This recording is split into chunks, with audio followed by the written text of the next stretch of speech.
భీమవరంకు డిస్కౌంట్ల పండుగ తెచ్చింది కేకే స్టోర్స్. ధరల్లో చౌక. కేకే స్టోర్స్, పీపీ రోడ్, భీమవరం. ఒక్క క్షిపణి భారత భూమిని తాకలేదు. పాకిస్తాన్ విరుచుకుపడేటువంటి ప్రయత్నం చేయడం, జమ్మూ కాశ్మీర్లో ఉన్నటువంటి కీలక ప్రదేశాలని టార్గెట్ చేయడం, వరుస పెట్టి 30 క్షిపణుల వరకు క్షిపణుల వర్షం కురిపించేటువంటి ప్రయత్నం చేస్తే అయినా కానీ ఒక్కటి కూడా భారత గడ్డని తాకలేదు. మరోవైపు జైసల్మీర్ లాంటి ప్రాంతాలు కానీ, జోధ్పూర్ లాంటి ప్రదేశాల్లో కానీ గుళ్ల వర్షం కురిపించేటువంటి ప్రయత్నం జరిగింది. గుళ్ల వర్షంతో పాటు క్షిపణుల్ని ప్రయోగించడం ద్వారా భారత సైన్యంలో నైతిక స్థైర్యాన్ని దెబ్బతీసేటువంటి ఎత్తుగడ వేసింది. కానీ ఒక్క క్షిపణి కూడా అక్కడ కూడా నేలని తాకని పరిస్థితి ఉంది. ప్రతి క్షిపణిని అడ్డుకున్నటువంటి సుదర్శన చక్రం భారతదేశం దగ్గర ఏముంది? అంత పెద్ద వ్యవస్థతో ఏ విధంగా అన్ని క్షిపణుల్ని అడ్డుకోగలిగింది? ఆ వ్యవస్థ ఏంటి? కొత్తగా తీసుకొచ్చినటువంటి వ్యవస్థలు ఏమైనా ఉన్నాయా? ఎందుకంటే యుద్ధ సన్నద్ధత విషయంలో కాశ్మీర్లో పహల్గాంలో ఇన్సిడెంట్ జరిగిన తర్వాత నుంచి భారత ప్రభుత్వం అనేక జాగ్రత్తలు తీసుకోవడం మొదలుపెట్టింది. వాటిలో భాగంగానే రక్షణ వ్యవస్థలను యాక్టివేట్ చేయడం అనేటువంటి ప్రక్రియ పైన ఫోకస్ పెట్టింది. అందులో కీలకమైనటువంటి అంశం S-400 రాడార్ సిస్టమ్. ఇది చాలా కీలకమైనటువంటి అంశం భారతదేశానికి సంబంధించి. ఇది సుదర్శన చక్రం అంటున్నారు. నిజానికి చెప్పాలంటే సుదర్శన చక్రం లాగే ఈరోజు జరిగినటువంటి దాడులు అన్నిటిని కూడా తిప్పికొట్టడంలో ఒక సక్సెస్ఫుల్ వెపన్గా నిలబడింది S-400. అసలు ఏంటి S-400? S-400 ఉన్నటువంటి ప్రత్యేకత ఏంటి? ఒకసారి విశ్లేషించేటువంటి ప్రయత్నం చేద్దాం. ఇది రష్యా తయారు చేసినటువంటి క్షిపణి విధ్వంసక రక్షణ వ్యవస్థ. ఇది భారతదేశం దీన్ని ప్రొక్యూర్ చేసింది. దాన్ని ఎక్స్పెరిమెంటల్గా అనేక టెస్టులు చేసింది. S-300 నుంచి S-400కి అప్గ్రేడ్ చేసింది. ఎప్పుడైతే పహల్గాం ఇన్సిడెంట్ జరిగిందో భారతదేశం మిసైల్ స్ట్రైక్స్ చేయాలి, ఆపరేషన్ సింధూర్ పేరుతో అనేటువంటి నిర్ణయం తీసుకుందో ఆ క్షణం నుంచి భారత రక్షణ వ్యవస్థ బాధ్యతని S-400 చేతిలో పెట్టింది. సో S-400కి సంబంధించినటువంటి భాగాలను మనం విడిభాగాలను మనం ఒకసారి పరిశీలించేటువంటి చూద్దాం. ఒక UHA అంటే ఒక రాడార్ బేస్డ్ వచ్చేటువంటి మిసైల్ని ట్రాక్ చేసేటువంటి ఒక వ్యవస్థగా దీన్ని రూపొందిస్తారు. ఒక క్యారియర్ వెహికల్ లాగే ఉంటుంది. దీనిలో పెద్ద ప్రత్యేకంగా అంటే ఒక దగ్గర నుంచి ఇంకో దగ్గరికి మొబిలైజ్ చేయడం క్లిష్టమైనటువంటిది లేదా ఇమ్మూవబుల్ వెపన్గా అయితే దీన్ని మనం ట్రీట్ చేయడానికి అవకాశం లేదు. ఇలాంటి వెహికల్ పైన రన్ చేస్తారు. ఇందులోనే ఒక కంట్రోల్ రూమ్ ఉంటుంది. ట్రాకింగ్ అంతా, కోడింగ్ అంతా కూడా రాడార్ సిగ్నల్స్ ఆధారంగా జరుగుతుంది. ప్రత్యర్థి విసిరినటువంటి క్షిపణిని ట్రాక్ చేయడం, వాటిని కొట్టడం అనేది దీని పనిగా ఉంటుంది. మొత్తంగా ఈ వ్యవస్థకు సంబంధించినటువంటి స్వరూపాన్ని చూస్తే ఇది మోస్ట్ సక్సెస్ఫుల్ వెపన్గా ఉంది.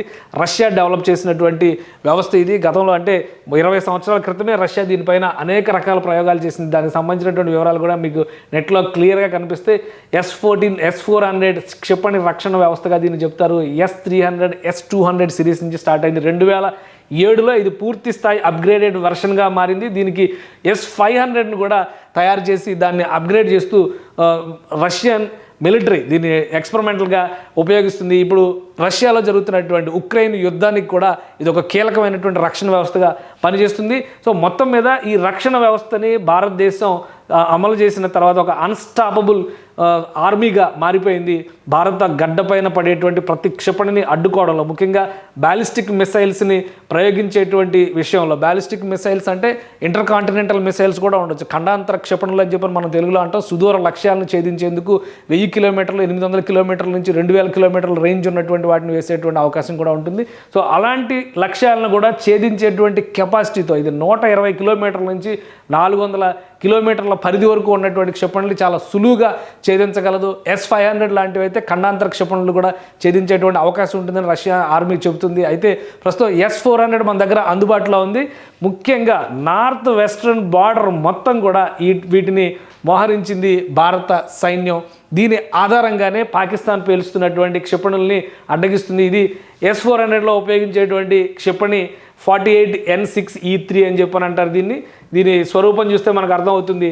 ఒకసారి పుష్ చేసిన వెంటనే ఆకాశంలో వస్తున్నటువంటి క్షిపణిని లేజర్ సిగ్నల్స్ ద్వారా ట్రాక్ చేసి టార్గెట్ని ఫిక్స్ చేసి దాన్ని గాల్లోనే ధ్వంసం చేయడం అనమాట. అంటే నేల మీదకి రాకుండా ధ్వంసం చేయడం. మహా అయితే విరిగిపోయిన శకలాలు మాత్రమే నేలపైన పడతాయి. సో ఆ స్థాయిలో దీన్ని ఒక విధ్వంసక క్షిపణిగా గుర్తిస్తున్నటువంటి పరిస్థితి ఉంది. ఇక దీని కంట్రోలింగ్ సిస్టమ్ మొత్తం కూడా ఇలా ఒక కమాండ్ కంట్రోల్ రూపంలో చూస్తారు. ఈ కమాండ్ కంట్రోల్లో మొత్తం కోడింగ్ అంతా ఫిక్స్ చేసి ఉంటుంది. దాని ఆధారంగా ఇక్కడ ఇచ్చేటువంటి సిగ్నల్స్ ఆధారంగానే ఈ S-400 వ్యవస్థ పనిచేస్తుంది. నిజానికి మన దగ్గర ఒక 2 రకాల అస్త్రాలు ఈ యుద్ధంలో కనిపిస్తున్నటువంటి 2 రకాల అస్త్రాలు చాలా క్లియర్గా ఉన్నాయి. ఒకటి హారోప్ డ్రోన్స్తో చేస్తున్నటువంటి అటాక్స్ అయితే, రెండోది కౌంటర్ సిస్టమ్గా ప్రత్యర్థి విసురుతున్నటువంటి క్షిపణుల్ని ఎక్కడికక్కడ నేల కూల్చేస్తున్నటువంటి వ్యవస్థ S-400 సక్సెస్ఫుల్ ఫార్ములా అయింది భారత ఆర్మీకి సంబంధించినటువంటి విషయాల్లో. అందుకనే దీన్ని పెద్ద ఎత్తున ఇప్పుడు ప్రశంసిస్తున్నటువంటి పరిస్థితి. జమ్మూ కాశ్మీర్లో ఎట్టి పరిస్థితుల్లో మొదటి కవ్వింపు చర్య పాకిస్తాన్ జమ్మూ కాశ్మీర్లోనే చేస్తుంది కాబట్టి S-400ని అక్కడే ముందుగా మోహరించింది భారత సైన్యం. అక్కడ సక్సెస్ఫుల్ ప్రయోగాలను కూడా చేసింది. ఆ తర్వాత నుంచి ధీమాతోనే ఆపరేషన్ సింధూర్ వైపు వెళ్ళింది. అలానే ఇదే రక్షణ వ్యవస్థల్ని జైసాల్మీర్ దగ్గర కానీ, అంటే రాజస్థాన్ బార్డర్లో కానీ, అటు గుజరాత్ బార్డర్లో కానీ, ఇటువైపు పంజాబ్ బార్డర్లో కూడా ఈ రక్షణ వ్యవస్థల్ని నిలిపింది. అందుకనే ఎక్కడ క్షిపణుల్ని పాకిస్తాన్ ప్రయోగించిన వాటిని నేల మీదకి రాకుండా గాలిలోనే తేల్చిపడేస్తే అక్కడికక్కడే రాలిపోయేటువంటి పరిస్థితి ఉంది. అందుకనే ఒక్క క్షిపణి కూడా భారతదేశపు గడ్డని తాకలేకపోయింది. ఇది 100% నిజం. మరోవైపు నుంచి వాళ్ళు ప్రయోగించినటువంటి F-16 విమానాలను కూడా ఒక విమానాన్ని కూల్చేసింది. పైలట్ను కూడా మన ఆర్మీ బందీగా పట్టుకున్నట్టుగా ఇంటెలిజెన్స్ వర్గాల నుంచి నివేదికలు వస్తున్నాయి. సో 2 రకాల రక్షణ వ్యవస్థల్ని ఏర్పాటు చేయడంలో భారత ఆర్మీ, ఇండియన్ మిలిటరీ వ్యవస్థలు, అలానే కేంద్ర ప్రభుత్వం సక్సెస్ అయిందని చెప్పాలి. ఒకటి క్షిపణి విధ్వంసక వ్యవస్థలు అయితే కౌంటర్ అటాక్స్ చేసేటువంటి క్రమంలో అన్మాన్డ్ డ్రోన్డ్ వెహికల్స్, అంటే UH అని చెప్పని అంటున్నారు, UAH అని చెప్పని అంటున్నారు. అంటే ఇవన్నీ కూడా అన్ఐడెంటిఫైడ్ ఎయిర్ వెహికల్స్ కింద చెప్తున్నారు. అవతల ప్రత్యర్థి గుర్తించే లోపే లక్ష్యాన్ని ఛేదించేటువంటి పరిస్థితి ఉంటుంది. ఈ రెండింటి వల్లనే ఇప్పుడు భారతదేశం ఒక విధంగా డ్రోన్స్ రూపంలో పాశుపతాస్త్రం వేస్తే, క్షిపణి రక్షక వ్యవస్థ రూపంలో ఒక సుదర్శన చక్రాన్ని అడ్డంగా పెట్టడం వల్లనే పాకిస్తాన్ చేసినటువంటి కుయుక్తులన్నింటినీ కూడా తిప్పికొట్టేటువంటి అవకాశం వచ్చింది. సుదీర్ఘమైనటువంటి సరిహద్దు రేఖ, దాదాపు 2500 కిలోమీటర్ల సుదీర్ఘ సరిహద్దు రేఖని కాపాడేటువంటి క్రమంలో భారత సైన్యం విజయవంతం కావడంలో ఈ 2 అస్త్రాలు ప్రధానమైనటువంటి అస్త్రాలు. హార్ప్ డ్రోన్కి సంబంధించినటువంటి కూడా మనం ఒకసారి తెలుసుకోవాల్సినటువంటి అవసరం ఉంటుంది. ఎందుకంటే ఈ ఆయుధాలను ప్రయోగించడంలో కూడా చాలా కీలకమైనటువంటి పాత్ర పోషించింది భారతదేశం. ఇది హారోప్కి సంబంధించినటువంటి డ్రోన్ వ్యవస్థ. ఇది అన్మాన్డ్. ఇది కూడా ఒక 1000 కిలోమీటర్ల రేంజ్ వరకు 23 కిలోల పేలోడ్స్ని, వార్ హెడ్స్ని తీసుకుని వెళ్ళి 400 కిలోమీటర్ల వేగంతో, గంటకు 400 కిలోమీటర్ల వేగంతో ఇది లక్ష్యాన్ని ఛేదిస్తుంది. దాంతోపాటు తనని ఫాలో అవుతున్నటువంటి క్షిపణుల్ని మిస్గైడ్ చేయడం ద్వారా లక్ష్యాన్ని ఛేదించడం దీని ప్రత్యేకత. సో ఇది ఒక పాశుపతాస్త్రం లాగా భారత సైన్యానికి పనిచేసింది. అది సుదర్శన చక్రం లాగా పనిచేసింది. ఈ రెండింటి సాయంతోనే భారతదేశం ఇప్పుడు ఒక అద్భుతమైనటువంటి విజయం ముంగిట నిలబడింది. అన్ని రకాలుగా పలాయనం తెగించి పాకిస్తాన్ హుజూర్ అనాల్సినటువంటి పరిస్థితి వచ్చింది. పాకిస్తాన్కి చెందినటువంటి రాజకీయ నాయకత్వం అంతా దేశం వదిలి పారిపోతుందనేటువంటి సమాచారం వచ్చింది. మరోవైపు నుంచి ఉన్నతాధికారులందరూ కూడా తమ విధుల నుంచి దూరంగా పారిపోతున్నారనేటువంటి సమాచారం వస్తుంది.